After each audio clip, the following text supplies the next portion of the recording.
Can't behemoth gate go on top of ceilings? Mm,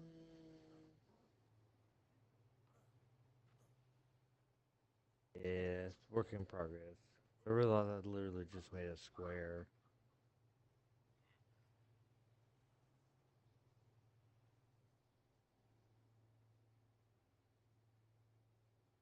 No, like,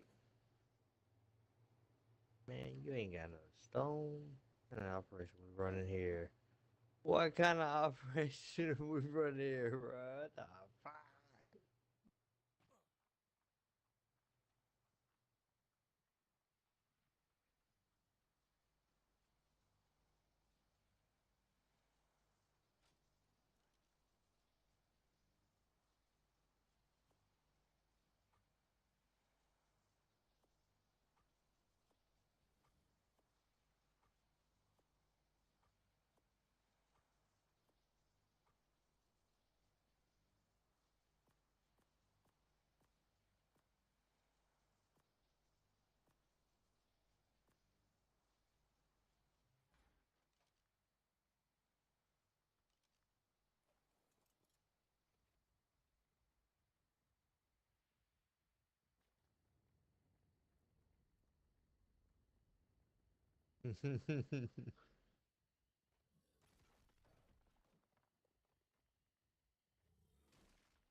We'll see. I'm working it out.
Crowd once again boo, yet Piper allows Craig to join his family. So blunder point 7 for not living up to your word, Hot Rod. The fans were supposed to give their approval, not you. Out next, it's some hobo that looks like an even worse version of WCW megastar Roadblock. This just so happens to be another stuntman who Roddy Piper knew from his time in Hollywood. His real name is Leighton Morrison, and he still works as a stunt coordinator to this very day. He Aha. worked on Godzilla 2004, Pixels, Life of Pi, Resident Evil Extinction and Afterlife, The Incredible Hulk. He I also roofed myself acted in in. I roofed Boondocks myself in. as I roofed Vladi. myself Our in. guy must know a thing or two about putting together and performing stunts, but he does not look the part at all when it comes to pro wrestling. Here, he's a barefooted kickboxer who looks like he came from those old bum fight videos. Blunder point 8 for not having a wash. The crowd have totally lost interest. They chant boring as the fight gets underway. This guy's supposed to be a kickboxer, and just like Molly before him, he's a bit more successful when it comes to actually doing a bit of damage to the hot rod. It's still terrible, mind you. The audience are seriously not into this at all. And Roddy grants him access to his family after taking an atomic wedgie. Not even joking. Piper said this Trump was good enough to take on WCW and the NWO after getting his trunk stuck up his butt cheeks. So we have a pro wrestler named Roddy Piper leading the team. We have Bada a boxer bing, named bada boom, Craig, a baby. kickboxer named Leighton, and now we're going to get a Oh, sumo but you know, wrestler this when John sports Tenta house is walks so down to the nice, ring. and it's all This is because you probably the follow best that pod you will blueprint. ever put in Because every time I WCW try to because the do fans that, were so getting tired it of to work seeing out nobodies for the that past 15 minutes or so. nice right Tenta beats there, Piper up, and the damn other near two jabronis impossible. jump in the ring to help the hot rod out. Piper's family begin fighting with each Once I other, figured and out he what it thinks this was, is absolutely yeah. perfect. So that's it. Piper's 'Cause I got his just kind of spot. looked up He grabs a some mic. round He says roof this is the family he's pictures bringing to to get war, idea how and they if were Roddy laying wants a some of war, them. he's got a Like it war. wasn't Piper working in my then slaps head. his team around because And I maybe seen a they guy that suck or was something. I don't putting know. the And yeah, two Roddy will kill the triangles, crowd and like completely bring basically WCW pizza wedge Nitro one to way, a pizza screeching wedge the halt. opposite A way, miserable piece of cake working right here, out and I a can't imagine anyone one. being too happy about this But yeah, no, backstage. all I did was 20 copy minutes your were floor spent just for pattern Roddy around the to select wall. his team, The and that team square consisted of roof, two nobodies square and John Tenta. slanted, I do think it's some John triangle, Tenta for sure, by the way, but uh, at this point in time, triangle. he really wasn't someone you'd choose for a big main event that featured WCW's And best then and the when it NWO's coned at the best. top, it was just all Blunderpoint just triangles for around the picking a top because horrible then team.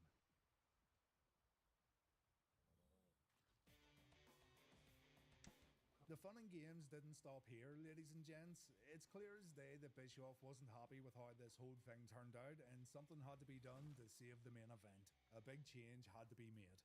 It was announced on the next episode of Nitro that if Piper's team wins, Roddy's going to get a shot at Hollywood Hogan's WCW Championship inside a steel cage. This seems like a very self-centered award for winning the match, saying his team WCW could just remove all championship belts from the NWO if they want it uncensored. So blunder point 10, the match provisions are all over the place and it doesn't make sense. mm, It's so confusing. Let's there's first say that all nothing the that belts would be on the line, shouldn't every fit to a single behemoth active game. belt in WCW. Bischoff then said the NWO belts would only be on the line, while also saying the future of Because WCW was up for technically, grabs, even if they whatever that were means. figured out a And now Piper way or wants to get it himself a pushed cage it to the match, and he's making absolute two edge of bozos how John wide you Tenta could help him build attain and this make a W. boat, If you haven't figured it out by now, no one knew what the fuck was going on, and they it were would making it just up as they went along.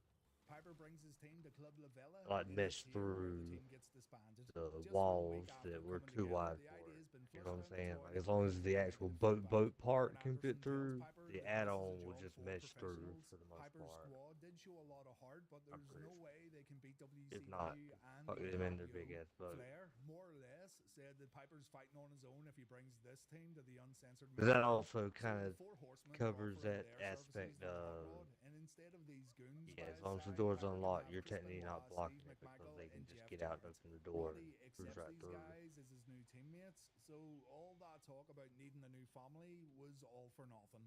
Have a blunder point for wasting everyone's time last week. It must have been disheartening for the goons, especially Big John Tenta, but it And was the then right let's decision save you after the poor some reception that ramps and Piper received ceilings for the last week. base. We then Just learned who was going salvage to represent out Team of this bad boy. WCW. It was going to be Lex Luger, the Giant, and the Steiner brothers. And we also found out the rules of the match through Tony Schiavone's commentary. Again, things were changed up in an effort to seemingly make things even more confusing. The rules of the match were fine. It was a triangle elimination match where match participants were staggered.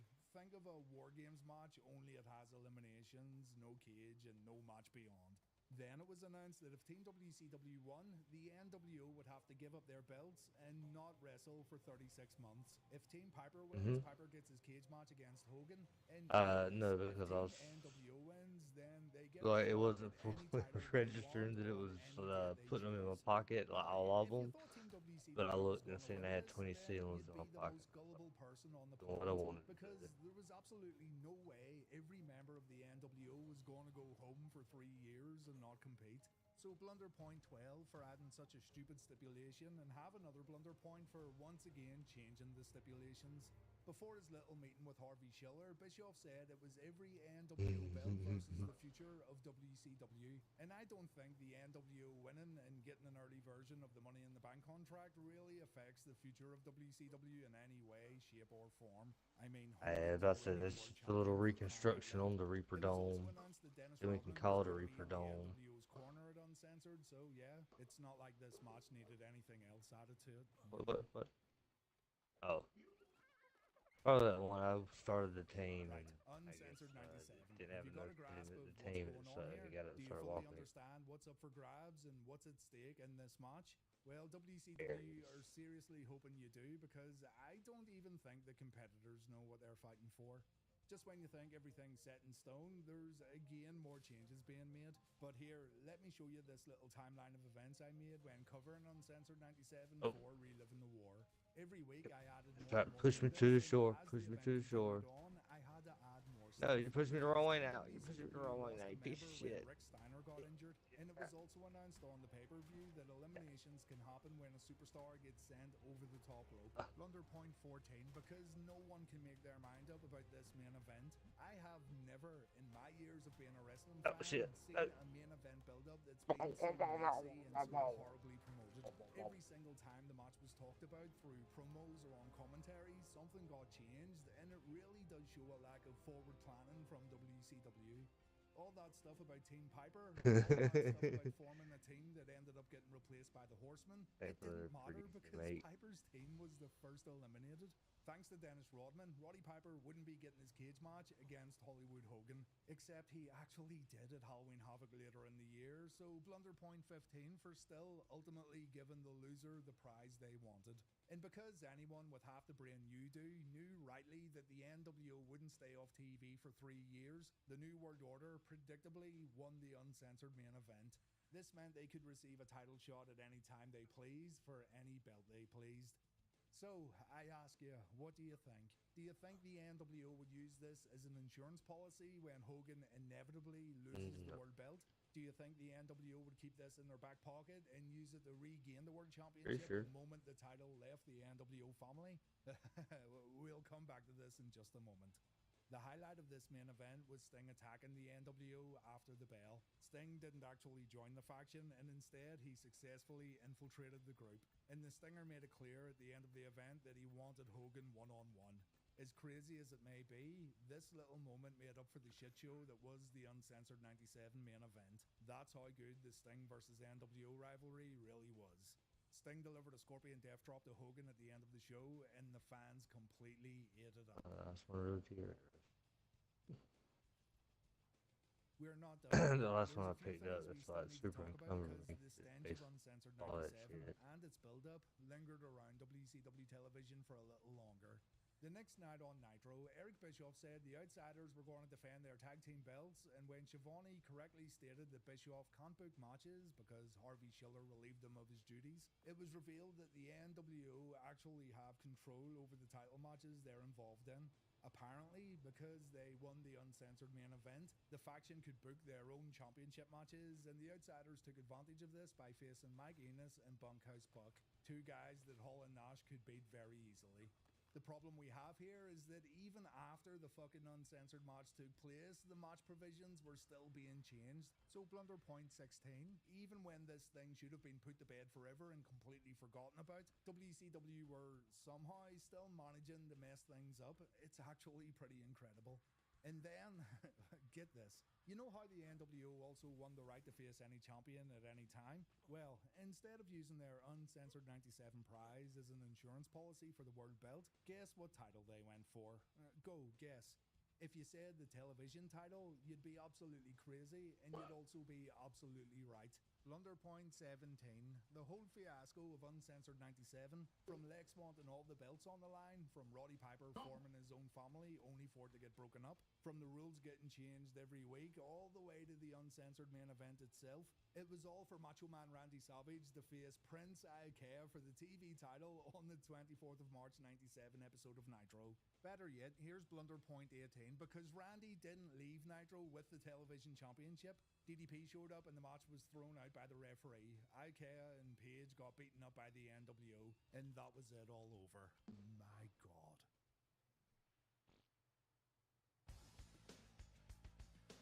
So, what are the takeaways here? There's two in particular that comes to my mind. One, WCW thought they could do no wrong and they thought people wouldn't question their silly creative decisions.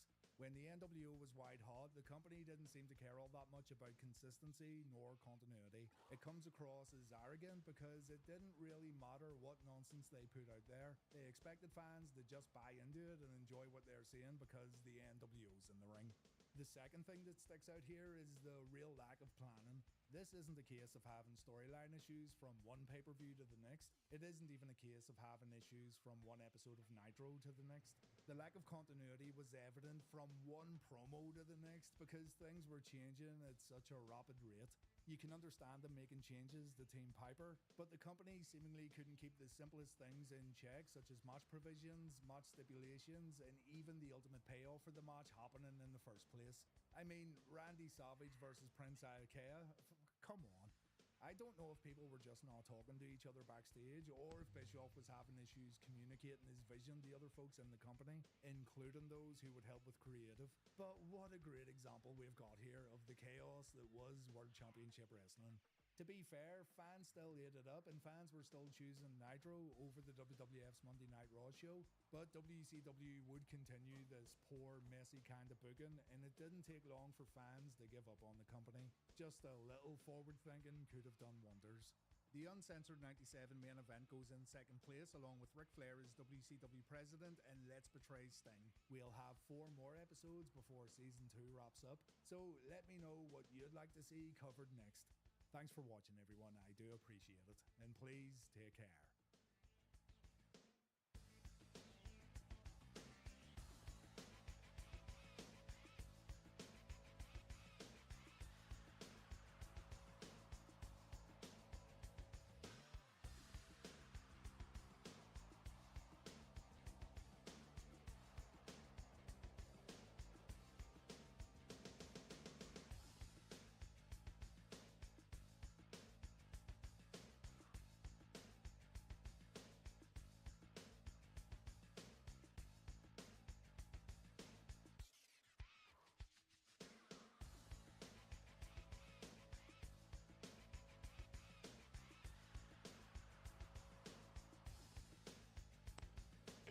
Will it? Is it not? Do you have Snap on?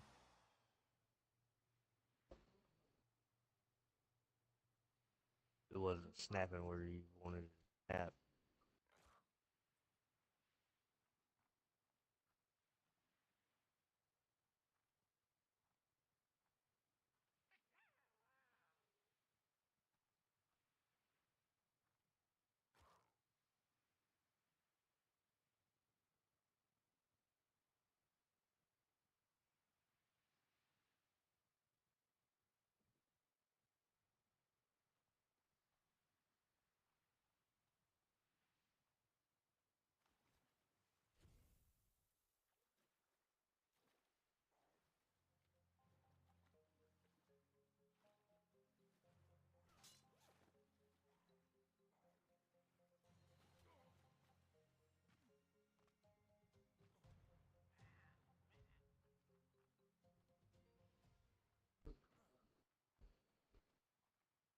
Uh,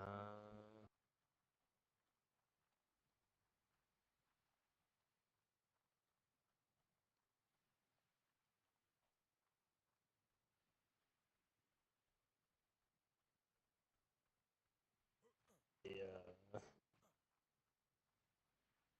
Only one reason I would necessarily say have a behemoth gate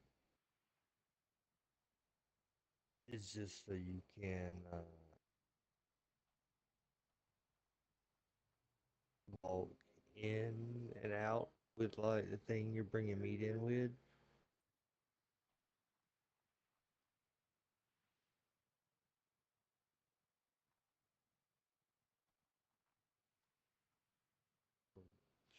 You know, shit. Makes you think I want to have to deal with that for her. I will say the third person view help.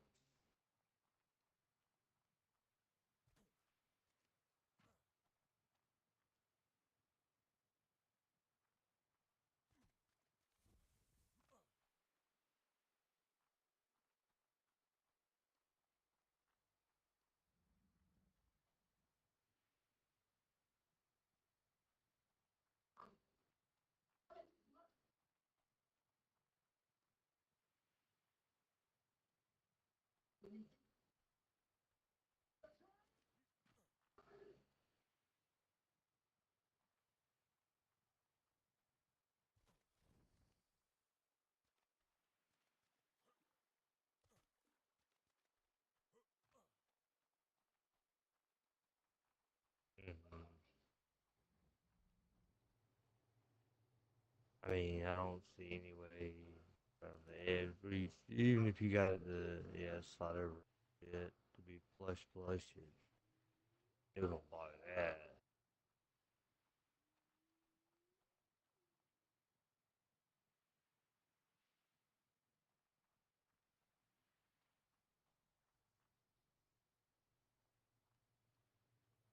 Right.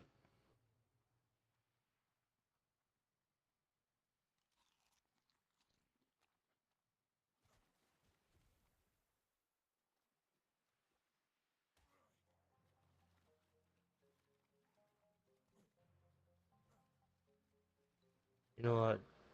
Just take it down. Don't worry about it. I feel like it's just might actually throw off some of the base coming up to where you may end up wanting to do anyway.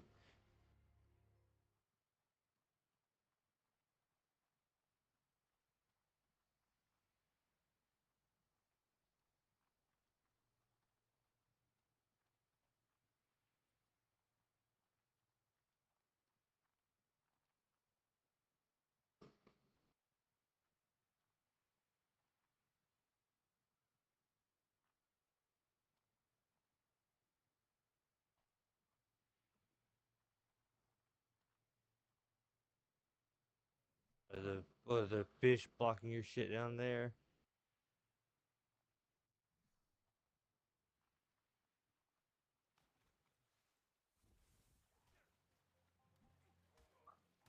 That's how you should let me jump in first.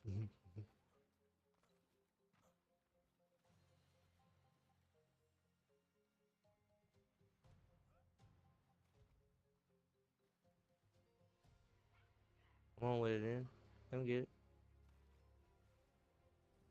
Oh, sexy red button putting through the water. Don't. Did.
No, it can have both ways.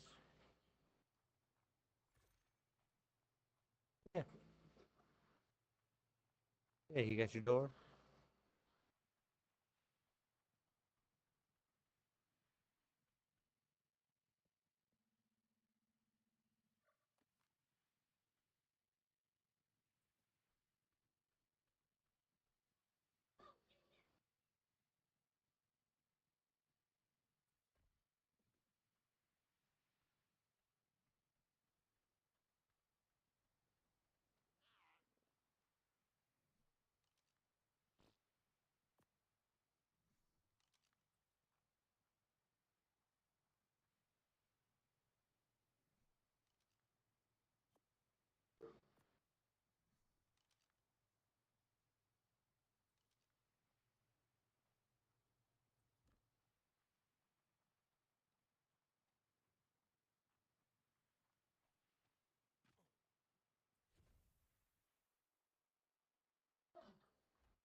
Do what there?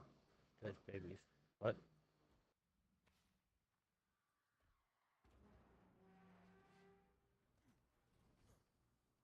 Your work? Yes. Yes, yes.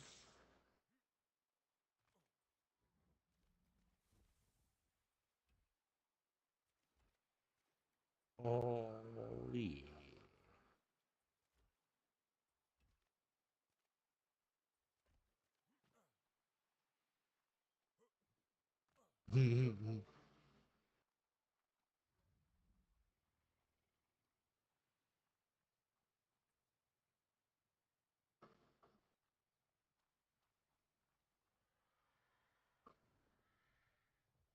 So, okay.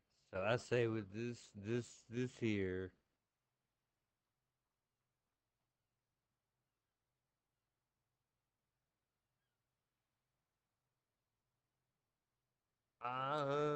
I mean, at some point you just find the best way to square it off a bit, and just you got plenty of non-square edges with the little rooms and stuff.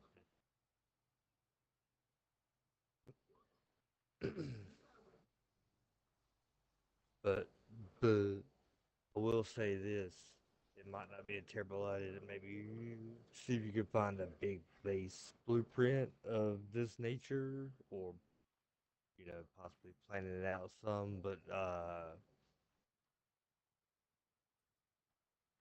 for Ragnarok, we're gonna try and get us a big enough space to like you to lay something down like you boys got on the hill up there.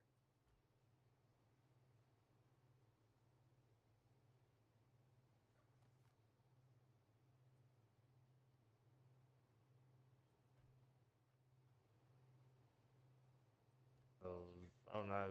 Somehow I didn't even notice this dude's like extra part coming down towards the beach.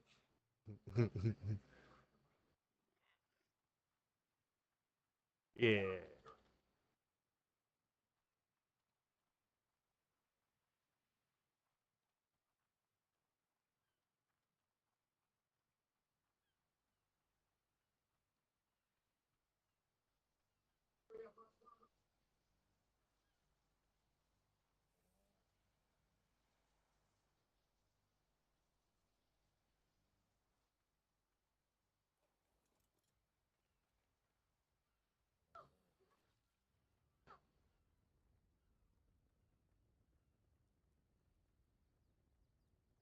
Yeah, shortly we can do a little damage to it though.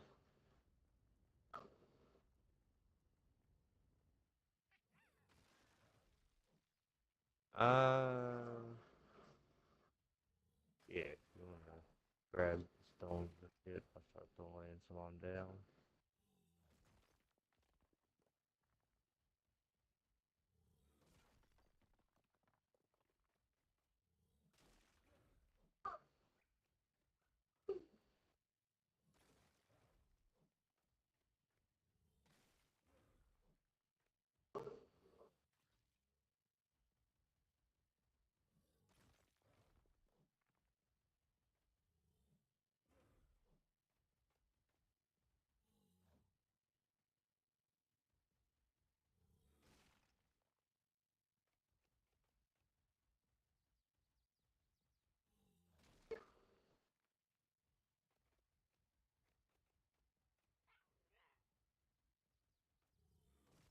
Mm.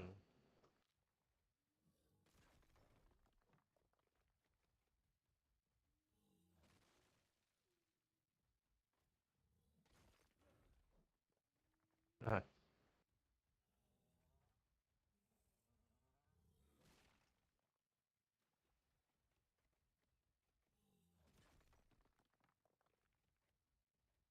His little base over there across the water, or his actual other base. Yeah, that's one of the reasons you have behemoth gates up around a lot of bases, or especially in this area, or used to, because it people used to kite that bitch people's bases, because if they didn't have their, basically they'd have to log off to get their offline protection on, or wasting a couple good dinos killing it, or probably not gonna waste the dinos, but potentially have a stomp the shit out of half their base while they kill it. Because they're not going to. You're not just gonna be able to kill it quickly, even if with like those cats or some gigas or something really strong. You know, it's gonna take a little bit to kill. It's a tough bitch. I've always been told it was a good idea not to try to solo it with most of the good stuff that we've had.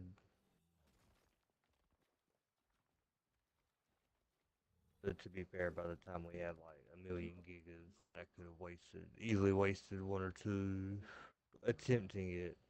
It was just something I never bothered doing.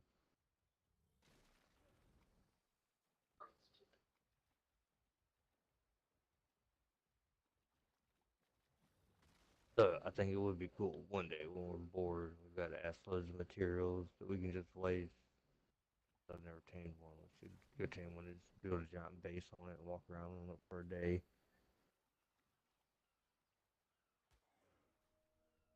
Oh yeah.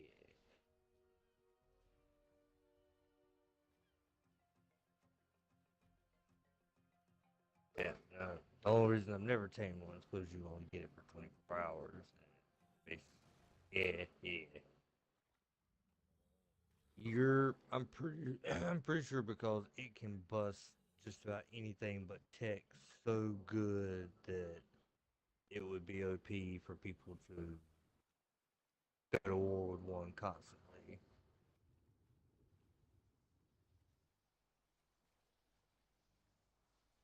Be surprised if some little white shit pops up right around our base point. Uh, on the water. Oh no.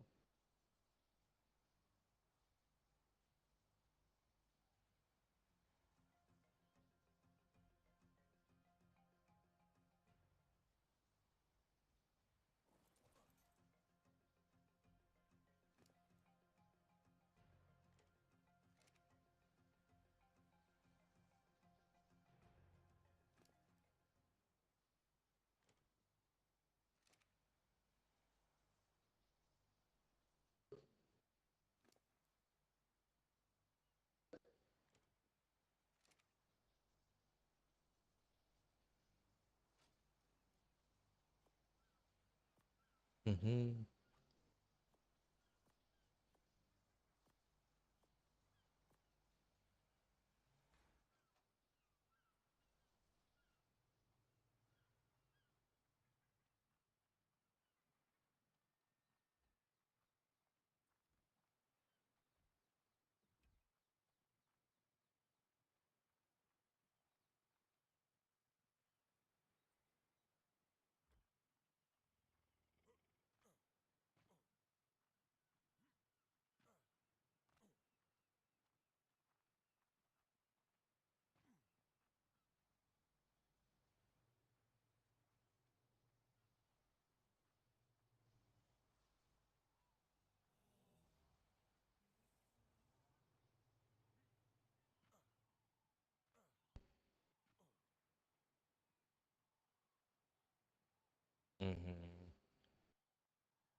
Welcome to WCW Blunder Season 2, officially known as Super Blunder 2 Turbo. I'd like to say backed by popular demand, but really I just like laughing at mistakes made by multi-million-dollar media organizations. Every week I watch Raw and Nitro for the sake of YouTube videos in an effort to cover the entire Monday Night War from start to end. And I've reached the point where Sting becomes WCW president after dethroning former president Ric Flair. Throughout Flair's presidency, I kept saying to myself, man, this would make for a really good episode of Blunder. Not because the premise is necessarily bad, but just because of how it exemplifies WCW beginning storylines with absolutely no idea where it's going to go. It's a storyline that starts off fairly typical and there's a good amount of intrigue from the get-go, but WCW didn't bother writing a middle nor an end to most of their angles, and the whole thing just devolves into an absolute mess filled with babyface and heel turns, alliances that don't make sense, nepotism that does not pay off at all, and the president himself going absolutely mental. Today we're going to check out the whole storyline, and anytime something dumb happens, I'll give it a blunder point. This will let us see exactly how many times this storyline went off the rails.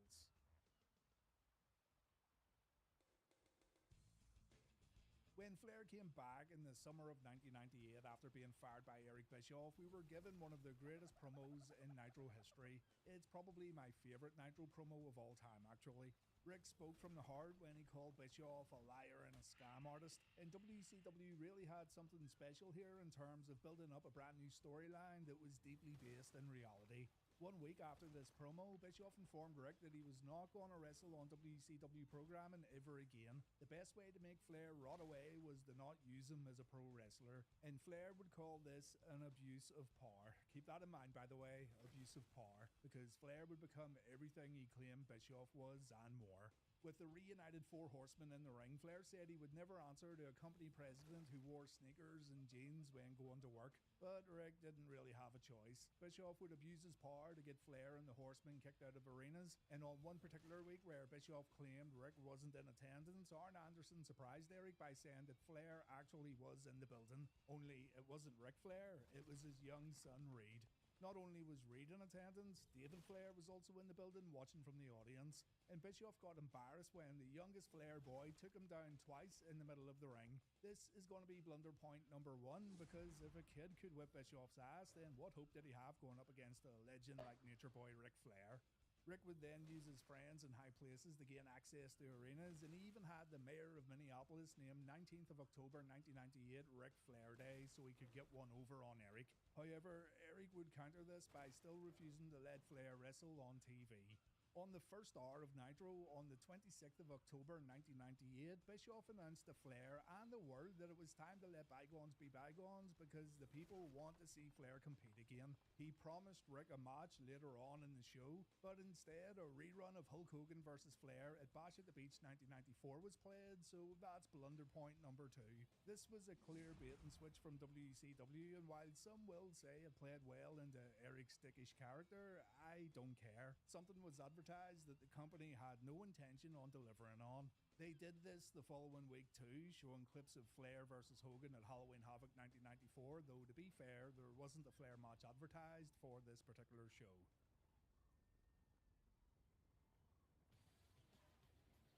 Flair offered Bischoff a match, and Eric said he'd accept this match if one of the Horsemen could beat Barry Windham. Windham had turned on Rick a week prior. Thanks to special referee Dusty Rhodes, Dean Malenko won the match, and Bischoff was set to face Slick Rick at Starrcade 98. Bischoff, however, still fancied his chances. 2 weeks later, he called Flair old while saying WCW's looking to the new millennium and it's all about the future. And to show everyone how old Ric Flair was and why the Nature Boy was yesterday's news, WCW decided that Rick should have a heart attack in the middle of the ring. This is blunder number 3 and easily one of the biggest blunders we'll see in this video. I could go on all day about how this was a bad idea, but you don't need to be a brain surgeon to work it out for yourself. But for the many people who use pro wrestling as an escape from the harsh realities of real life, this was, of course, seen as something done in bad taste. WCW also bottled it when the negative feedback came pouring in. They said Flair was actually poisoned and he in fact didn't suffer a heart attack. Eric said on TV it had nothing to do with what happened to Flair, and the whole thing was completely forgotten about. It was never mentioned again. You can see the train of thought here, though. In a kayfabe sense, Eric Bischoff wanted to stand a chance against Oh, Flair, so they right. needed to put Rick at some kind of disadvantage. But fuck me, they took it to a pretty extreme and harsh level right here, and it did not pay off. Anyway, on the same week that Flair collapsed in the ring, Eric beat up the Nature Boy's kids in the ring, Tried and he to for a kissed little Ric bit, Flair's yeah. wife. This made all of Rick's health problems go away, and Bischoff just made it personal before the big match at Starrcade. So, what happens on WCW's biggest show of the year? Did Ric Flair get some justice for this attempted murder and another man forcing himself on his wife? No, he got beat. Kurt Hennig passed Eric Bischoff those brass knucks that don't look like brass knucks, but we'll call them brass knucks anyway, and Flair got knocked out. Eric Bischoff defeated Ric Flair at a Starrcade event via pinfall, and the very next night, Flair would end up beating Eric. I know the argument, there's more people watching on Monday nights, but for the sake of legacy and for the sake of the history books, Bischoff beating Ric Flair at Starrcade is fucking stupid. Blunder number 4. To get his rematch on Nitro, Rick stripped down to his underwear while throwing his clothes into the crowd. He then handcuffed himself to the top rope and he demanded a clause be written into the match contract. If Flair beat Bischoff in the Nitro main event, he had also become the new president of WCW. Bischoff would no longer be able to abuse his power and Rick would be in control. By the way, I'm not giving this a blunder point. Flair stripping down and handcuffing himself to the ring ropes was hilarious, so this gets a pass from me. Instead of having Flair arrested, though, Bischoff agrees to the match, and Flair ends up beating Eazy-E in the Nitro main event. Flair was now president of the company, and that means he had the ability to book every match that happens in WCW.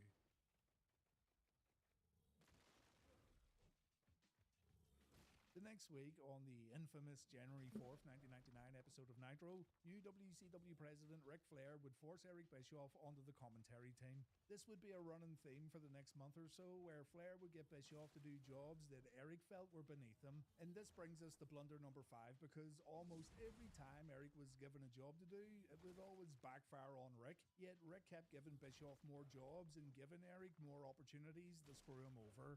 For example, Bischoff was made to sell merchandise at the concession stands, so he snuck a weapon inside a foam finger that benefited the NWO in the Nitro main event. Another time, he had to set up the ring and he was able to leave a wrench behind for the NWO to use during another main event. And when Bischoff was forced to clean the restrooms, he had the opportunity to give Hogan a bucket filled with bleach. The absolute worst backfire was when Flair made Bischoff his limousine driver and Eric drove the WCW president right into an NWO ambush. You could see it coming a mile off, so in the end, Eazy-E got the better of Rick almost every time he was made to do something against his will. The idea of Eric doing these jobs was good, but it also backfired on the president time and time again, making Rick look dumb each and every week. Flair was also, in storyline, responsible for booking the infamous Finger Poke of Doom match, so that's blunder number 6. And Flair also used his newfound status to book himself in a handicap match against Kurt Hennig and Barry Windham at Sold Out. I'm not giving this a blunder point though, because even though he was using his newfound power for his own benefit, he was still at a disadvantage at first, seeing as it was a 2-on-1 match. David Flair wanted to help his dad and turn the match into a regular tag team encounter. Rick eventually agreed. But again, I'm not giving this a blunder point because David's role in the Sold Out match actually worked out really well. The NWO got involved and Rick ended up getting handcuffed while his son got absolutely destroyed by the faction. It was effective in giving the NWO an edge that they hadn't had for a very long time. And it also created this hopeless environment for Ric Flair and an uncomfortable viewing experience for folks at home. I thought it played out pretty well. Don't worry though, David gets blunder point number 7 for this god-awful match against Eric Bischoff that happened the night after the pay-per-view. At the time of scripting this video, I'm up to August 99 in my rewatch of both WCW Nitro and WWF Raw, and this has been the absolute worst match I've seen on either show during the entire Monday Night War. It's hilariously bad, and David looks like a lost child in the ring. Add in the fact that he's trying to have something that resembles a fight with Eric Bischoff, and you've got yourself an absolute joke that made me cry with laughter when watching it back for reliving the war. This right here should have told everyone that David Flair was not ready to compete on TV, and if the higher-ups were honest with themselves, he may never be ready to compete on TV. But David Flair would get more and more involved in this storyline, and things began getting really stupid in no time at all.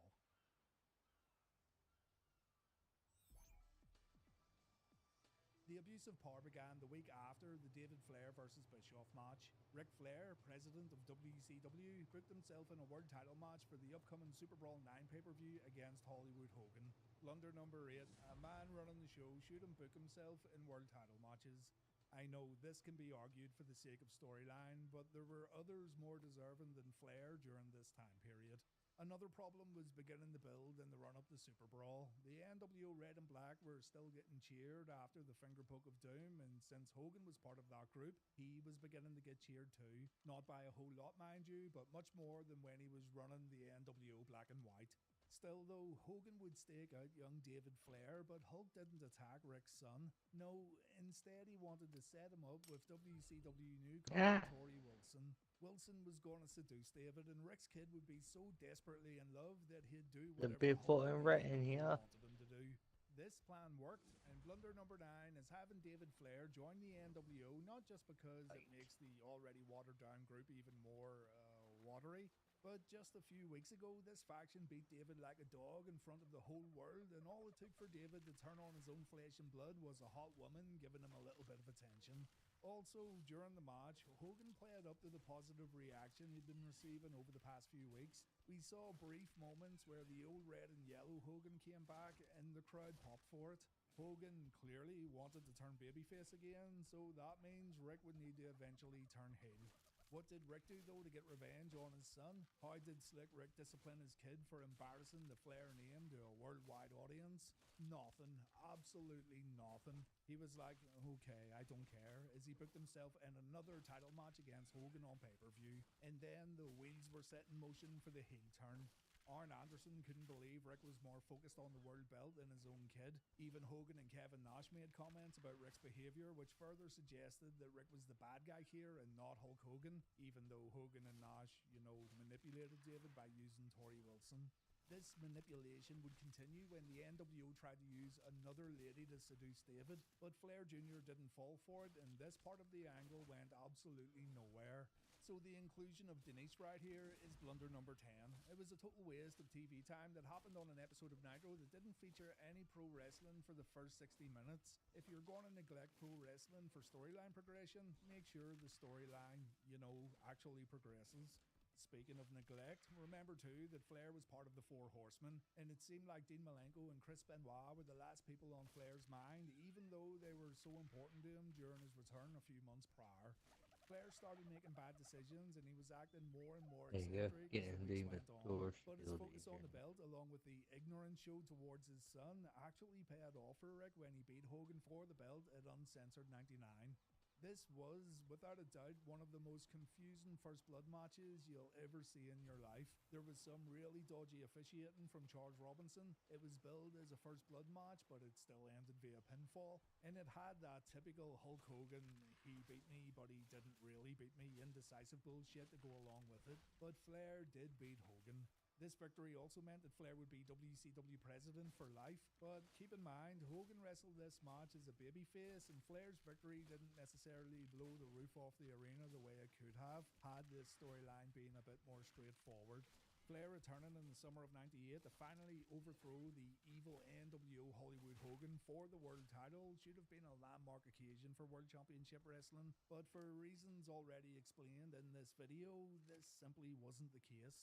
The whole Uncensored 99 First Blood match is blunder number 11, an absolute mess of a match right here on pay-per-view.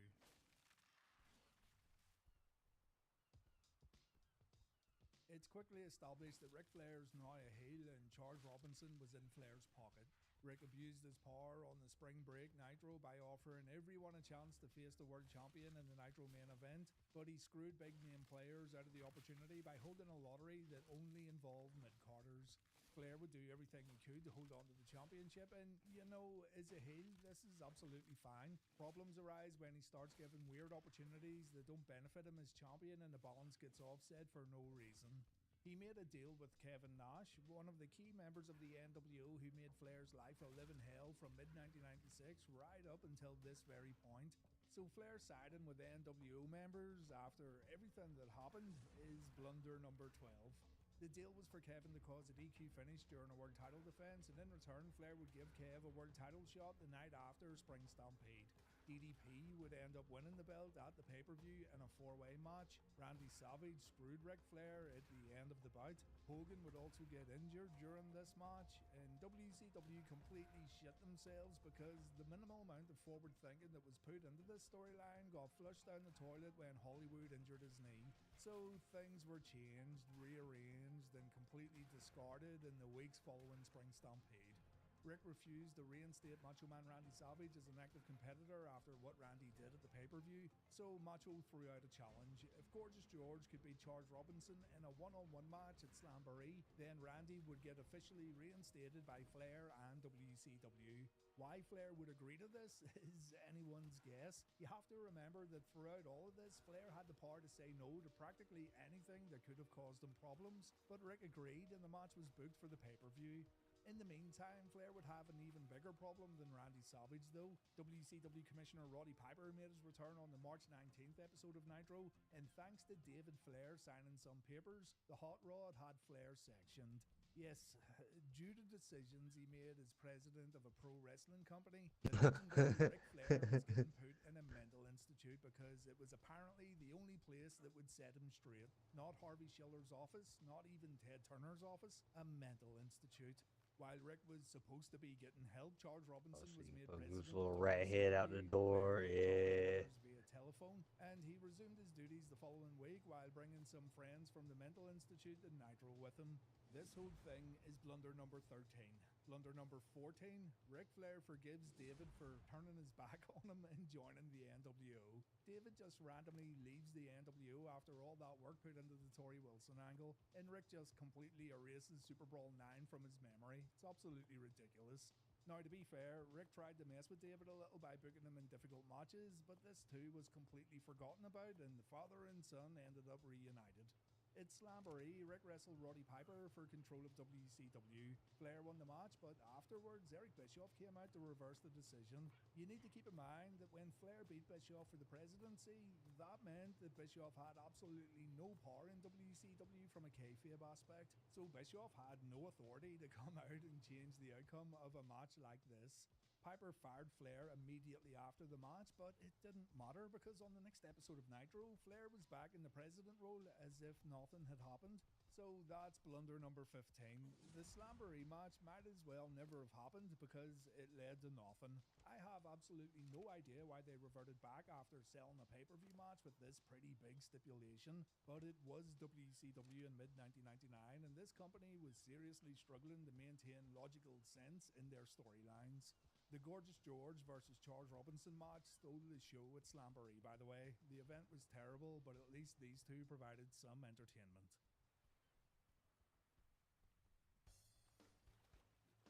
Flair would align himself with DDP and eventually the rest of the Jersey Triad. Remember, it was DDP who took the world belt away from Flair at Spring Stampede, but that doesn't matter, right? Rick would also start giving his son easy wins on Nitro. The Nature Boy even promised Buddy Lee Parker a comfy office job if he lost to David, and Rick didn't live up to his word.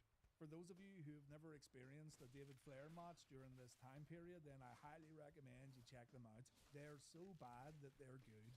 Flair and Piper would continue butting heads over the presidency and control of World Championship Wrestling, and while all this was going on, some of the younger talent on the roster were getting tired of not getting opportunities in the company. So good guy Roddy Piper looked to Buff Bagwell as someone he wanted to push if Buff could prove himself, and if Roddy Piper could become president. Since Flair aligned himself with DDP, and while Page and Bigelow were doing Flair's dirty work while getting themselves title shots, Benoit and Malenko got fed up with the leader of the Four Horsemen. They told Arn Anderson that Flair was only in it for himself and he didn't care about looking after any of the other horsemen. So Dean and Chris ended up siding with Roddy Piper and the faction was no more. Blunder 16 is the Four Horsemen breaking up for the sake of this storyline. The whole final run of the Horsemen was a complete blunder, and it gets even more ridiculous when you see what blunder 17 is. So, a rematch gets booked for the Great American Bash. Flair versus Piper Cerebral once again for palsy. control of WCW because their previous match didn't But count. that I is don't know. And fairly after recent. another Only terrible in the match, past like Ric year or Flair two, he wins, started and to Buff have to deal Bagwell with that. interferes. Other Arn than that, he's Anderson pretty said just that been Flair working faked the whole match, backstage so with Bagwell was only WWE doing for a what he thought while. was right. After the match, Roddy Piper attacks Buff Bagwell, and Roddy Piper turns heel to align himself with Ric Flair. This is blunder number 17. The Horsemen broke up to stand beside Roddy Piper, and here's Piper now standing beside Flair. Piper had Rick put in a mental institute, and here he is standing beside Flair. Piper was on the receiving end of attacks from DDP and Bigelow because of Rick, and here he is standing beside Flair. Weeks and weeks of storyline pissed down the toilet. Roddy Piper was now vice Texas president of Cloverleaf. WCW, and now the storyline was going to center around Flair and Piper stopping young talent from getting a break in the company. During this time, Macho Man Randy Savage would align himself with Flair, and do remember, it was Macho who cost Rick the world title back at Spring Stampede. So as you can tell, logic is being completely thrown out the window, and there's been no long-term planning here. It's a fucking mess, and no wonder WCW's viewership was dwindling more and more with each passing week. You couldn't keep up with the constant changes being made from one show to the next. Blunder number 18, David Flair becomes US champion. Rick booked his son in a world title match on the June 28th, 1999 episode of Nitro against Kevin Nash. Yes, the same Kevin Nash who Flair once struck a deal with, which effectively caused issues within the NWO. And because the finish was Understandable. inconclusive, and because Rick thought David had Nash beat at one point, he bestowed upon him the vacant United States belt the following week. David could not wrestle. As much as he'd try, he just Yeah, I'd wasn't say there. give His it mic give it skills were also like maybe very a month. poor. David You getting just handed this can championship and having work through it extremely with bad the matches action. that always ended due You to eventually get interference caught could up be on a the blunder story episode for on the its most own. part. But honestly, it's probably the biggest misstep WCW ever took when it comes to their United States Championship. Easily one of the worst champions in company history. I know it was done for Cody heat. It was Rhodes would be 100% the the wrong big type of heat, heavyweight and it did nothing champion. to help WCW or David Flair. It botched at the Yeah, I'm post-game, pretty beat sure they're Dean gonna run that Malenko, all the and way got back to over the Roddy next Piper in WrestleMania an awful minimum, boxing match, putting a stop to that particular if not storyline and longer. causing Piper to disappear from TV for a little Yeah, while he as he put usually in did. his The time with some good presidency shit finally and put ended up when with some Flair dumb began a shit. short feud with long-term rival Sting. A match took place on Nitro, and if Sting won, he'd take control of Got this WCW. And Eric Bischoff, fairly who I squared remind away. you has no Didn't part in realize it was WCW about from a half, kayfabe another standpoint, half off got in from the hitting ring to this call for the door. bell when Flair got put in the Scorpion Deathlock. So, after 18 Yeah, blunders I in mean, total throughout this whole time probably come period, here and one get of Ric shit. Flair's worst WCW storylines comes Hop to off an here in a end. minute. The Things in President my Ric Flair pocket and storyline serves as an box. example of the sheer turmoil and chaos going on backstage in WCW. The inconsistency of the storyline was all over the place, and you can tell there was no long-term game plan. If there was a game plan, then small bumps in the road caused WCW to veer way off track, and maybe more mistakes were made while WCW were trying to get back on track. This is but one angle that suffered from WCW's inability to keep things coherent Not during so much 1999, though. The thing is, trouble it stands out in is people's minds because it was the main TV storyline for quite a matter of long stretch, and working when you out. actually put it all together and look at it on a week-to-week basis, you can't help but marvel at how downright bad it was. I mean, The premise I was good. mean, Having someone overthrow Eric Bischoff and having it be a WCW legend was not a bad idea. It was actually a pretty good idea. But you really need to think about the start, middle, and end while always having a backup plan should someone get injured or if something else goes wrong. So 18 blunders in total throughout this whole storyline. It really was a I got super turbo edition this of one at least. WCW Blunder.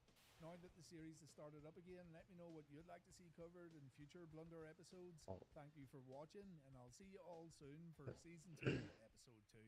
Take care. I mean, it's always potential, but if we just lock our bodies in this egg room, pot up your dinosaurs. Technically, I'm pretty sure the roly poly can roll in here. In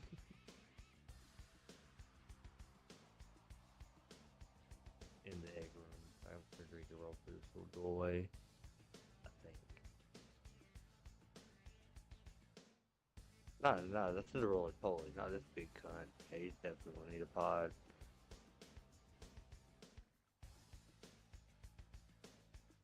I didn't know how many pod. If you had a pod for every animal, I guess again your cat could hide in the room with us too.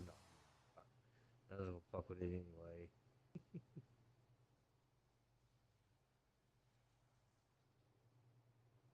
Most likely.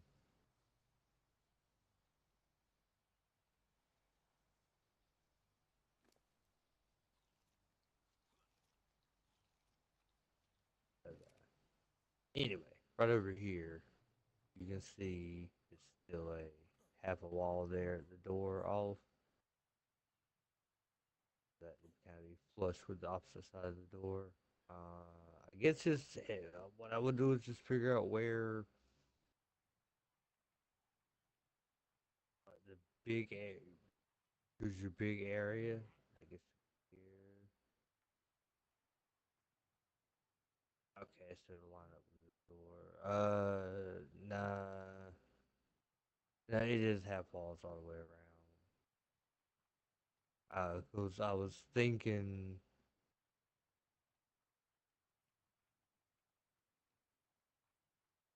like you don't have to do it for a bit of a section and the parts you bring up this whole little area to line up with the behemoth gate. If you line up with this wall, would be the big section.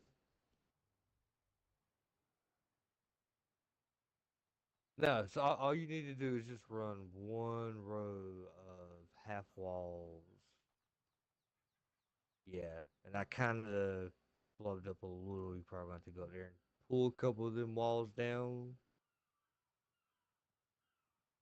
or put a half row, like see where that one stops, even that one up, the top one, and then just put a row of halves on top of those because they are, I believe, one wall from hitting flush with the top of the beam gate.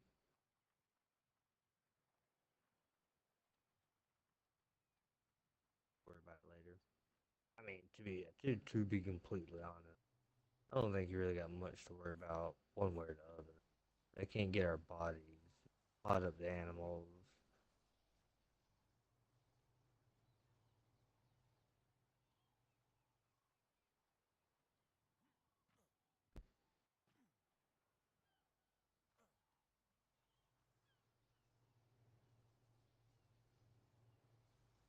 Yeah, because they're not like most of the birds aren't gonna fuck with just a random structure. Most of them really wouldn't even fuck with us, like flying ones.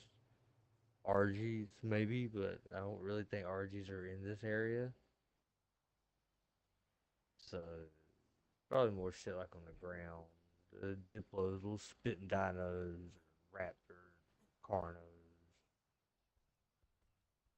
I mean, you didn't see anything like any Rexes or anything big like that around here anywhere. Well, that guy. But once we're offline, that guy ain't gonna dick.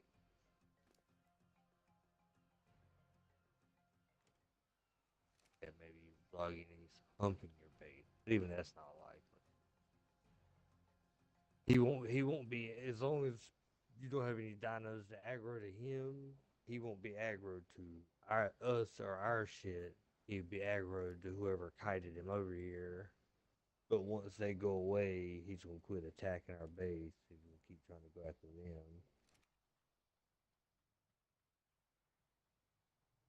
And again, a few minutes after we log out, the offline damage prevention kicks in, and he won't be doing shit. And they would literally have to like keep him kited there until one of us logged in again.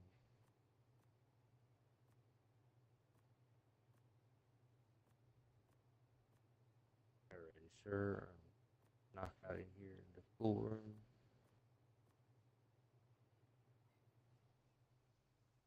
Yeah, coming together nicely. Coming together nicely, slow.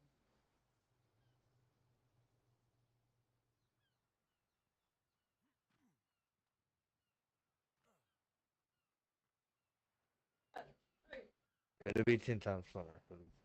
Have lots of land on that one.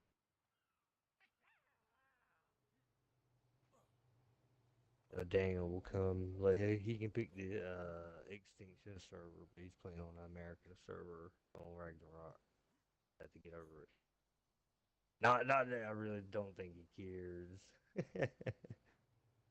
the this game has gotten pretty stabilized for the difference. Like used to, I played on either or. Usually do uh,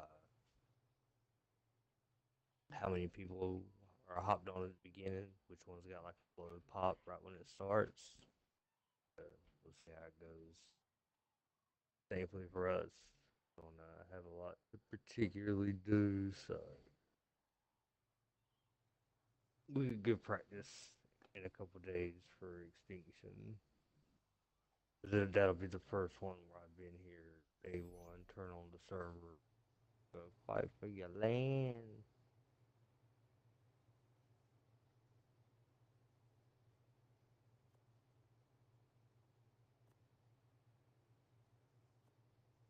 Um, I really the best way is to try and you run around and maybe just in the process of running and looking, trying to stay alive. Uh, Thatch foundations are probably gonna be the quickest, easiest thing to do, and because you just slap anything down to keep somebody else from being able to build there, and then you go from there.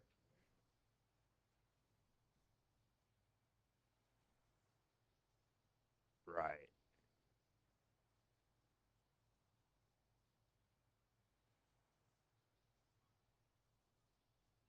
Yeah. Now, once you definitely are like, I'm definitely taking this area. You go ahead and try and spread them bad boys out as quick as you can, so no little shithead can come through and fuck with your shit, and or you already got plenty of your land claimed for what you want to do. I'm definitely going. Other than looking for something somewhat flat and preferably not right on the edge of the corrupted area, because it's a lot easier to kite shitty dinos to bases on this map on the edge of the area. I'm pretty sure that's one of the few times I've actually had somebody kite and mess up part of my bases on one of those maps.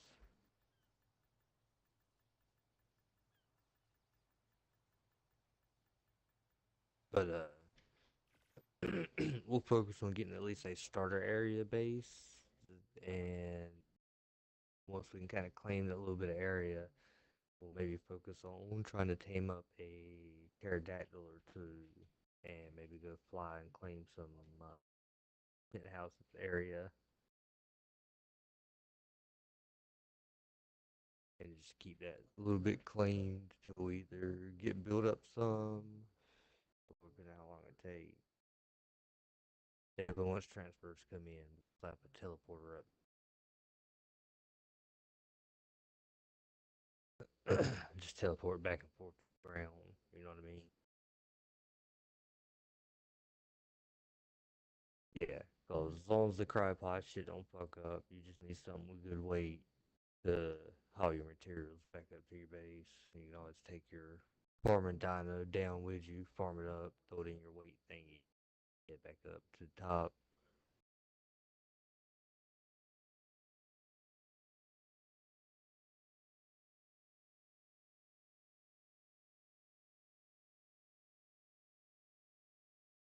Either way, we'll see. I plan on watching a video or two because I was always,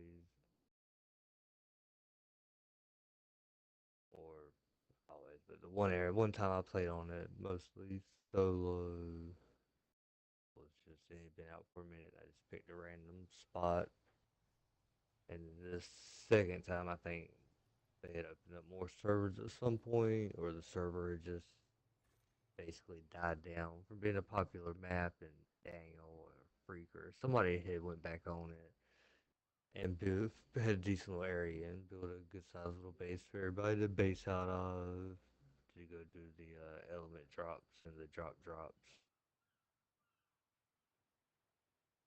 So we were also using them to like level up gigas and our characters just because of the buttload of waves you could do. You could take those little XP brews like Daniel gave us to get us to 100. Or like I think we did it at least once during the big time event when the XP was super high.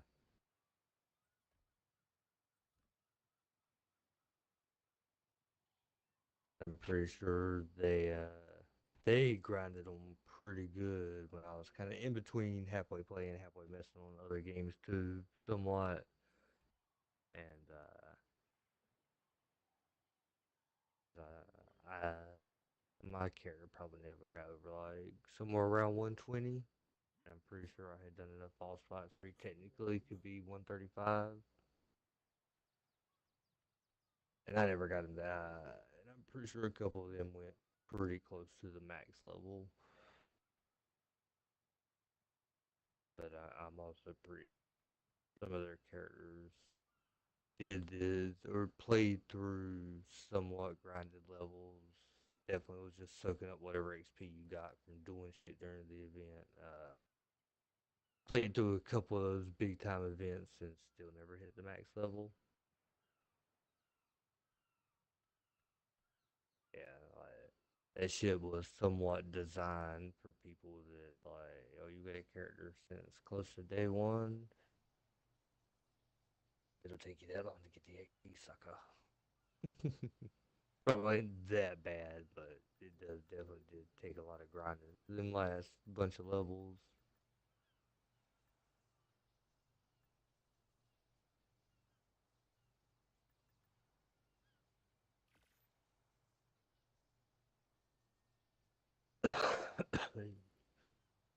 Oh, did you see they're coming out with a new Bleach game? So, like I had like vaguely heard about it. It must have slipped my mind, and I just was curious and went and looked at the games coming out, and it's actually in that section now. But March, I think. Yeah.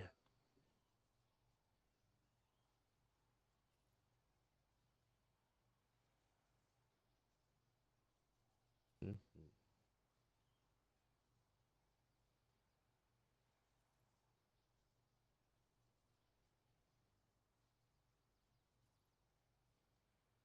Yeah, I mean, to be honest, if they can just be on par with like the Ninja Storm series or the One Piece game that came out like that.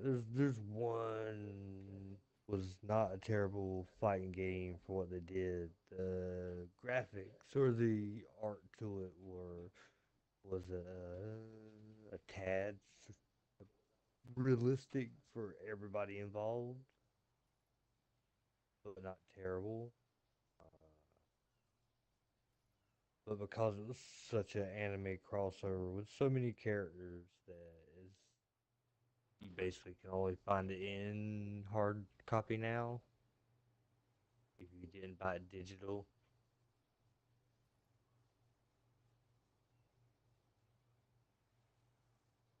I had it. I'm pretty, yeah, yeah. I was about to say, I'm pretty sure I had it on disc when I had it, but eventually caught radians when my disc drive died.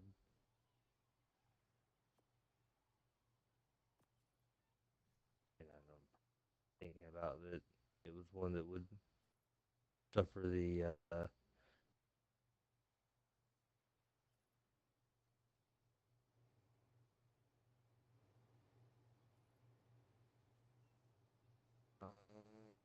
yeah, I'm pretty sure if you smack it, it's gonna play.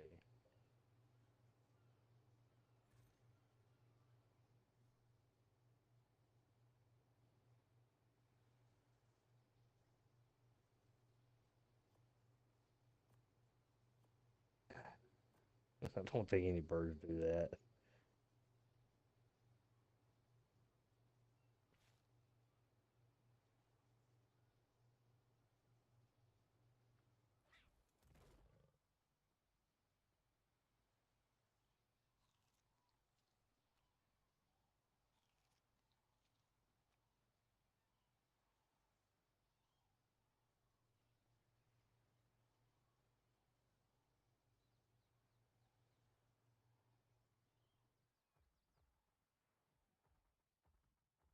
Yeah, it's about time they need to do a Jump Force too.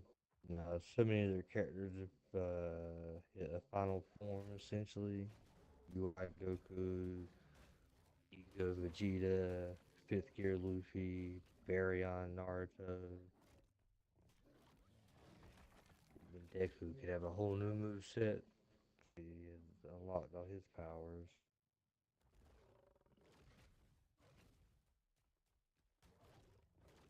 Yeah. There was so many characters from so many different, like not only showing but the other one that does pretty good with mangas that's not showing.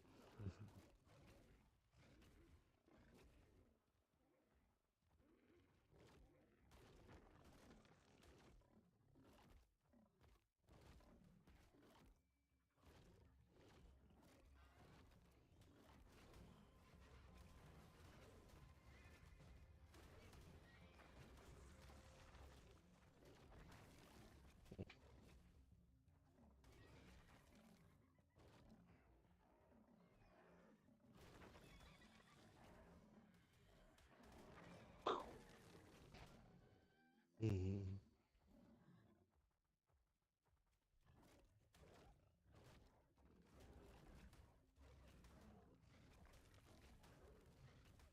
Alright, sir, I just want to call it a night. Catch you tomorrow. Everything's pretty set up. Tomorrow we'll hop on and start repainting some of the Meg and shit.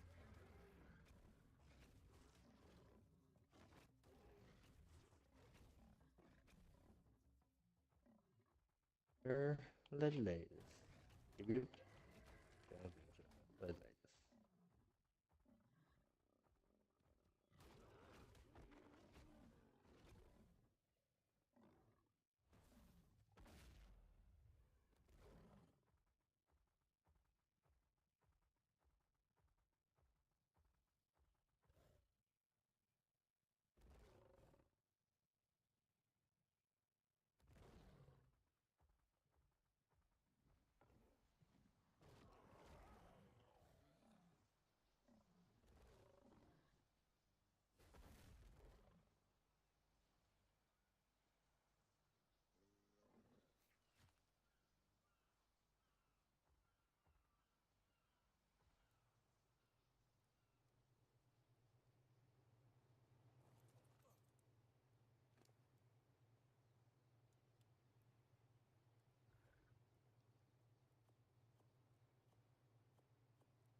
here, welcome back to another video. In this one, my friends, I'm gonna be testing a GeForce RTX 4090 in Arc Performance Descended.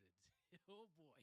This is it right here, guys. Arc Survival Ascended, and it's still in early access, and this game, and the Arc series in general, is known for its extreme unoptimization. Now, actually, the recommended requirements only ask for a Ryzen 5 3600X and a 3080. That's quite a big requirement on the GPU. SSD is required as well, 70 gigs of available storage, although this might need an update actually because it is occupying 165 gigabytes right now. But yeah, guys, this is another UE5 title, super demanding and unoptimized, and let's move on with the test system, okay? This one is the Asus ROG Strix version of the card. I am running it with the latest NVIDIA drivers. I'm not manually overclocking it, and you can see all of its specs right here in Tech Power Ups GPU-Z. And over on the left, I'm pairing it with a Ryzen 9 7950X3D CPU with half of its cores disabled, making it the same as a 7800X3D and 32 gigabytes of RAM. Let's get into it, shall we? Okay, here we are. Let's go over the settings first. I am starting at 4K native resolution, alright, using 100% resolution scale. You know, if you have a 4090, you're probably used to playing games at 4K resolution, and I'm using the Epic settings preset here, which is recommended for an RTX 4070 and up. So we meet these requirements here, right? It's still not completely maxed out, by the way. We got cinematic lighting mode over here, which says expensive. I want to take a look at that a little bit later in this video, you know. And yeah, that's about it for the rest of the settings. There's nothing else here. There's also DLSS available in this game, which we will take a look at as well. But let's just press space to start and resume our game here in the island. And we just started this game, guys. I built this massive boy over here, which, well, is as strong as a 4090, I guess. And you can see it's getting 60 FPS, but the frame time is absolutely terrible. I don't know what's going on with that, dude.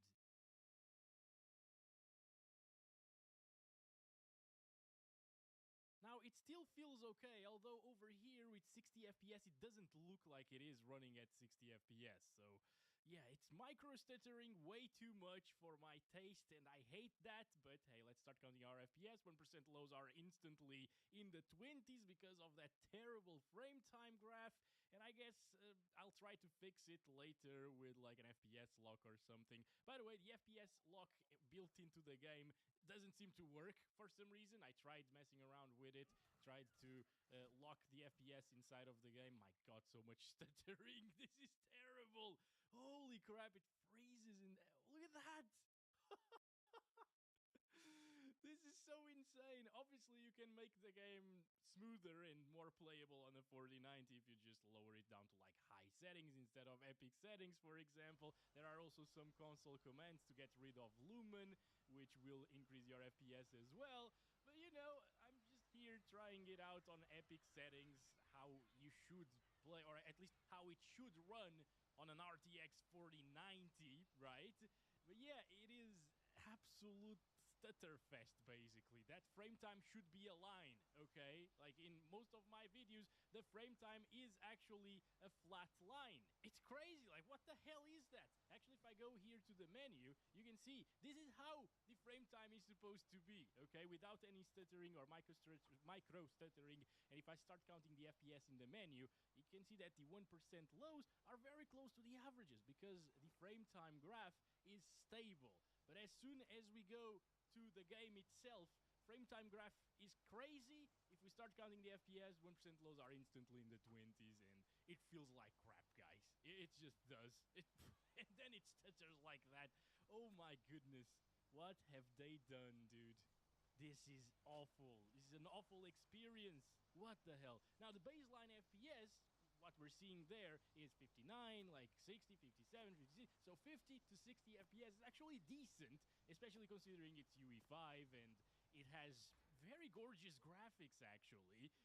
But it's so inconsistent and so stuttery that it becomes a very big issue, you know, and I don't find this a playable experience, honestly, guys.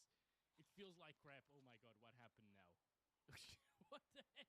I thought it crashed there, but no, it was just a loading stutter or traversal stutter or something like that, because this game also doesn't compile the shaders beforehand. This is the pinnacle of an optimization, I guess. Anyway, what should we try next? Maybe VSync. This actually comes on by default, and this could possibly save our frame time graph. Let's see. No, it does not save our frame time graph. It's still the same crap. VSync is at 120 hertz because I'm using a 120 hertz monitor, so it just caps the FPS at 120, and it's not doing anything for the stability of the game. It's just adding a little bit of input lag, which is normal by the use of VSync, you know. So what if I set it to like adaptive? Will that work? Nope, still the same crap. Okay, it's gonna be very hard to benchmark this game if it runs like this. So what I'm gonna do is bring up Riva Tuner Statistics server over here, and I will try locking the FPS in this app. This usually smooths out the frame time graphs if they are like that. But the problem is we are dropping from 60 FPS, so I'll lock it to like 45. I guess it doesn't really drop from 45, and indeed that fixes the frame time graph, guys. Okay, it still looks really terrible and very choppy, and I don't think 45 FPS usually looks like this, but hey, maybe I'm just used to 60, you know, and now 45 feels like crap. But no, it literally looks like 20 or something. This is absolutely crazy and stupid and ridiculous. Like, what? Dude, can you stop stuttering? See, you spend so much on a PC, and then this is the end result that the developers from Arc give you. Well, I guess I'm just gonna have to utilize some DLSS. Let's set it to quality now, alright? And save that. I'm also going to go here and unlock the FPS again. So, quality DLSS at 4K resolution. No, I think it's not working. I'm not sure though, because quality DLSS usually looks very similar to native resolution at 4K. So to make sure that it is working, I'm just gonna set it to like ultra performance. If nothing changes, we need to restart. No, it does change. Yeah, okay. So on ultra performance, it's super blurry, very pixelated around the vegetation and the leaves of the grass and so on. There are artifacts as well. Still stuttering like crazy, but the FPS are close to 100 now, so I would never do this, honestly. This is now rendering the game at 720p and upscaling to 4K, so yeah, it's crap. But let's do it on quality then, because it was actually working. Unfortunately, though, it doesn't smooth out our frame time graph, which is very terrible. That's the main issue of this game at the moment, I guess. And also, compared to other titles, it doesn't improve our FPS by too much. Like, we were seeing 50 to 60 most of the time. Now we're seeing 60 plus most of the time, but it's what, a 5, 10 FPS improvement, something like that. Maybe 15 sometimes. You usually see like a 30 FPS improvement when enabling DLSS quality. Oh my god, dude, what the... Oh... It's so terrible. But hey, guys, as long as you can fix that micro stuttering issue, it will run at 60 FPS apparently, with a heck of a lot of stuttering, putting our 1% lows at 1 FPS. And it still drops slightly into the 50s, although I'm not sure if it's because of the stuttering or just the game itself being super intensive. You can't know for sure because it's constantly stuttering like crazy. This is...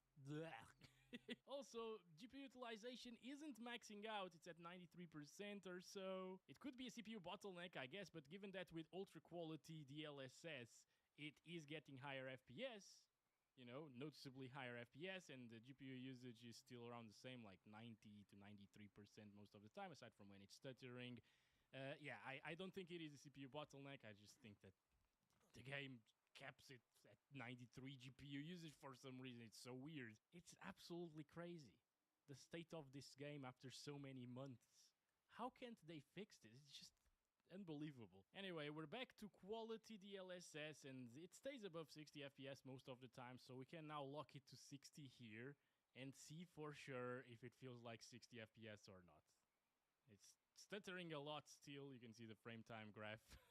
What the... Oh boy, okay, yeah, this is... I don't understand, guys. This is so terrible. I think it's worse than when the game released. I mean, maybe when the game released it was stuttering more, I believe. But now it has those actually, the thick frame time graph. You know, it didn't have the thick frame time graph when the game released. Does it use frame generation by default? I don't like, because we don't have frame generation here anywhere in the menu. Over here on UI, it shouldn't be on UI, but there's no frame generation here. On graphics, everything epic. Of course, like motion blur disabled, no frame generation around here. On video, we got DLSS quality, but no frame generation around here either. And I did play this game with frame generation when it came out, so I don't know why it's missing now. Should we restore all settings? I don't even know what to do. Okay, wait a second. Let me just disable the FPS lock here in Review Tuner. DLSS set to auto by default. VSync is also turned on by default, and it defaults to medium settings, basically. The medium settings preset is what it defaults to with an RTX 4090, guys. And well, with medium settings preset, we can get those 100 FPS, and it does feel smooth and high refresh rate now, although that frame time is still terrible. And in terms of GPU utilization, it's still 92, 93%. Really weird behavior in this title, guys. Motion blur is... I don't know why that comes on by default. There are a lot of artifacts also around the character here. Are they caused by motion blur, or is it like frame generation enabled by default in the background without anyone knowing about it? I don't know. I still don't know.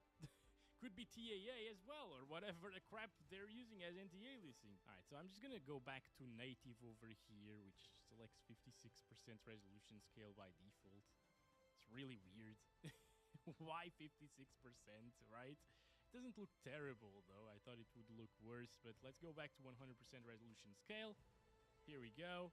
And I am fully restarting the game now because I want to fully apply the medium settings, including textures and so on, which might not apply if you just do it inside of the game and keep on playing. And here we are back in the game. It still gets around the same FPS, indeed, 80s. Frame time graph is exactly the same on medium settings as it was on epic settings.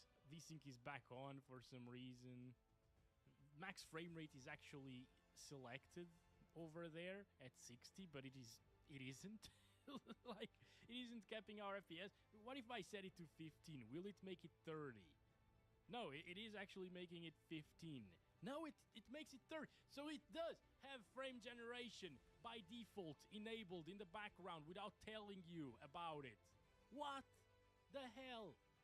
Now I'm completely sure about it, guys. That's why the 45 FPS cap previously felt like 20-something FPS, and the 60 FPS cap felt like 30 FPS, because this is running the freaking frame generation somewhere. But where is it? This is crazy. They're just masking the fact that the game runs like complete dog crap with forced frame generation by default. We would be seeing like at least 30 to 50% less performance without the frame gen enabled. And the frame gen could be the thing that makes our frame time look like that. Because, for example, in Marvel Rivals, interestingly, which I have been testing in a few GPUs, it also shows this exact frame time issue in another PC, completely different system over here that I have with 3700X and 16 gigabytes of RAM and Windows 10, not Windows 11. I'm running Windows 11 here with a 4090. And in that system, frame gen behaves the same way in that particular title. In other games, it works fine, but it seems like in Ark, as well as the recently tested here in the channel Marvel Rivals, it's showing this. Come on, if you're gonna force frame gen, at least make it work properly, dude. What the heck are you doing? Also, at the very least, I gotta commend them for the input lag not being noticeable, but I guess the input lag isn't noticeable because FG is not working properly, because if it was, there would be more input lag for sure. I think it's not showing the generated frames at all, okay? And also, guys, when I selected 15 FPS over here on the max frame rate and it got us 30, did 30 look like that? Yes. The thick frame time graph is still there, even with this, and this is clearly not 30 FPS, so it's not showing the generated frames at all. Please stop, please. This is a huge Jack. It is. Hello, Jack. So cute. Actually, this one isn't really that cute, but what the heck are you doing here, buddy? Oh, at least Jack came to visit us. How long has it been? Yeah, 26th of October 2023. It's been more than a year since it released in early access, and it's still this broken. I'm lost for words at the moment, guys. What if we set it to low settings?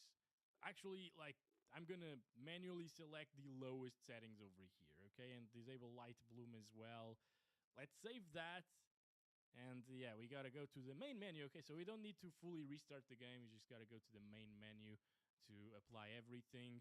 And on the absolute lowest settings, it's getting close to 200 frames per second. It also looks like absolute crap. Like, it looks like the lighting isn't even working. I didn't even use config files for this. Oh my gosh, over here we're starting to see some color. Okay. Damn, dude. Wow. But hey, it's getting close to 200 FPS at 4K. Is it native or did it change the... Yes, it changed the resolution scale. Never mind. At least the resolution scale works pretty well in this game because I couldn't really tell that it wasn't native 4K. At least not at first glance, you know. If I was looking for it, I would probably be able to spot it. But yeah, it's still 140 FPS. Very nice, right? But if you think about it, how many games look better than this and perform this way on the 4090, right? Like, do you really need these graphics for this engine to be able to achieve 140 FPS natively? And this is with frame generation in the background enabled, okay? Alright, you know what? I'm gonna select DLSS quality now. Go over here, set it to epic settings. So back to max settings over here at least. I'm gonna disable motion blur. And I am going to set it to the absolute maximum, okay? So let's enable all of these. Footstep particles, yes. Footstep decals, yes. I don't know what that is, but we don't want to disable anything. The UI quality, it doesn't really matter, but yes, let's set it to the maximum. And here, the cinematic lighting mode. And let's save that. All right, there we go. It says to go to the main menu. I don't trust them, so I'm actually going to get out of the game completely and restart. And you know what? We're starting a whole new game, okay? And let's randomize another. You know what? Yeah, perfect. Let's go. Frame time looks okay right now, but as soon as this loads in or just stops the animation, it goes to crazy levels, right? Yeah, look at that. That's so stupid. That's so weird. It's just because frame generation kicks in whenever the animation ends, basically. That's exactly what happened. Like, you could actually see it, you know, 30-ish FPS, then it went up to 50, and frame generation kicks in, and we get that frame time graph issue. Wow. Okay. But hey, these are the complete maximum settings, and I wish we could try it without the frame generation to see the true FPS, but the developers just removed that setting completely. Oh yeah, and this is with DLSS quality, of course, I totally forgot about that. So it is way more intensive like this than the Epic settings preset, by the way, okay? Let's set it to native, and select 100% resolution scale, and now this is the native resolution experience with complete maxed out settings, and it's getting... not too different actually, like 5 FPS less or so. It's still really crappy of an experience once again. I would rather have 30 or 25 FPS without this frame generation wrecking our 1% lows and the frame time graph completely, honestly. But hey, you can't disable FG now apparently, at least on these 40 series GPUs. I wonder how something like a 3080 Ti would play this game without the frame generation, because 3080 Ti doesn't support frame generation, and I don't think this game supports FSR frame generation, so it would be interesting to see if it can get like a smoother frame time graph, or at least not a freaking wall of a frame time graph, you know. What is that? So in the end, guys, this game does destroy, let's do ultra performance DLSS. It does destroy the RTX 4090, but it's not because the RTX 4090 is a slow GPU for this. It's just because the game is absolutely, completely broken if you play it on max settings, and even on low settings. You saw it. It gets good FPS, but the frame time is still crap. It looks like crap on low. Yeah. Guys, I have restarted the game again because I just read that maybe this was a G-Sync issue, but no. So it seems like, from what I read, this is taking a while to load. What the hell is happening? Look at that. What the Anyway, I read that this game now features FSR's frame generation by default. So with that 3080 Ti that I was telling you about, it would run exactly the same because FSR frame generation would still be enabled. And I also read that the game runs like this whenever G-Sync is enabled, and that's the issue. But I just disabled G-Sync completely now. Okay, it's not running G-Sync anymore. It says in my capture card G-Sync is off as well, and if I go to the NVIDIA control panel, you can see G-Sync is turned off completely, as you can see. Yet, it is still running like this, so that's not the issue. I don't know what's causing that, but if you manage to fix the frame time issue, it will be getting the same FPS that we are seeing, but it will look smoother with a heck of a lot more input lag at the same time. So, there's that. Anyway, that's it, guys. Goodbye, Bob. This is probably Bob, right? He wants to eat us. So, yeah. I'll get you in the next one very soon. What was that animation? Obviously, it's not working as intended because I am invincible, so there's that. There we go. Good stuff. Catch you in the next one. I don't want to touch this game anymore in a while. Love you all. Bye-bye.